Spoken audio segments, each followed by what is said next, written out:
Hello guys, Chuck Tornetta here, Tortuga Ranch, and tonight I am doing a second feeding of baby night crawlers to the baby European pond turtles. I just wanted to take a minute to show you guys what I do here, what I've been doing anyway, and it's working pretty good. Remember, I always say I take a plastic container and I put it on a tilt. Well, this is about a full inch. This light right here, which is a UV light. It's I guess a T5 UV light, right? From Zoom Ed. And what I'm doing is I got this rack, I put it together here, and I put these boxes on. And these boxes are 41 quart boxes. So it's about 30 inches long, right? Which is a good size because it allows a nice land spot. See all that dry spot up there?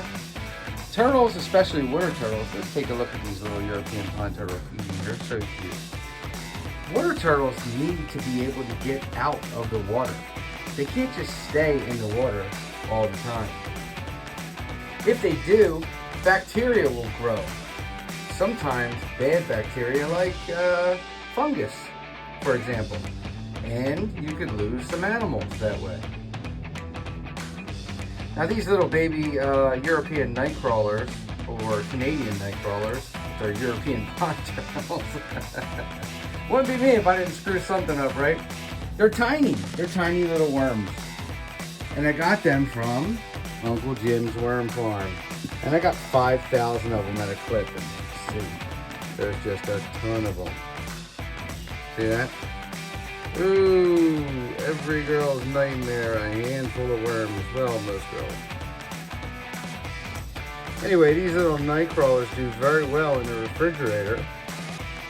And they come in peat moss, and all I do is I dampen the peat moss up a little bit. There's a ton of them in every corner. All I do is dampen up the peat moss a little bit. And I take them, and I just break them in half with my thumb and my finger and stick them in there. And see what they do, they start wiggling like crazy. And when they wiggle like crazy, boy, they get the attention of a turtle, don't they? And so here's some even younger, even smaller European pond turtles up here. And if they're not eating right now, they will be eating. Like some of these are absolute beauties though. I mean, absolute beauties. Look at the yellow. I don't even think I can capture it. But this is how they start. They start small, like this. And these are a few weeks older. And not much, just a few weeks. But anyway, what I do is I put the see if I can minimize this a little bit. There you go. I can minimize it a little bit. So what I do is I put the tub on a tilt. I do it for a couple reasons. One, the most important reason is they need a land area. And they need a land area that they can easily access. So right here, he's making a liar out of me, but right here, the turtle could climb up and get onto the land area. They do sit up there, folks, I promise, they do sit up there. And there you go. Once they're up there, and they stay up there, once they're up there, they can, not only benefit from this UV right here, but they actually can dry off. They can dry off and they can sit up there. Nobody's up there right now. But they can dry off and they can sit up there and they can fully dry. And a fully dry turtle is a healthy turtle, in my opinion. Because once they come back down into the water, then they get wet again. This guy swimming away with a worm. But that's how I do it. I keep the containers on the tilt. And pretty simple. Very simple setup. Now every single day I change this water. Every single day. Every single day I change the water for the little wood turtles down here. The little box turtles down here. Now the box turtles incidentally are not on an angle because their shell will allow them to die if they're on an angle. And, they don't always wiggle down. So they're on about 1/8 of an inch of water. Now the wood turtles are on enough water just to turn around. Same thing with them, they're flat, disky. They don't really flip well. So in the water, I like to give them just enough room so they can flip in the water, and then they're fine. But these are all box turtles, and box turtles are all on 1/8 of an inch of water. Except for some of these bigger ones, yeah, they're on about 1/2 of an inch of water. Look at some of these. Very pretty. What a pattern on that one, huh?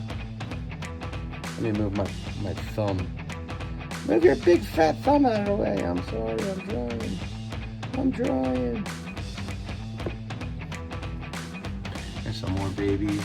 Some pretty high color babies here.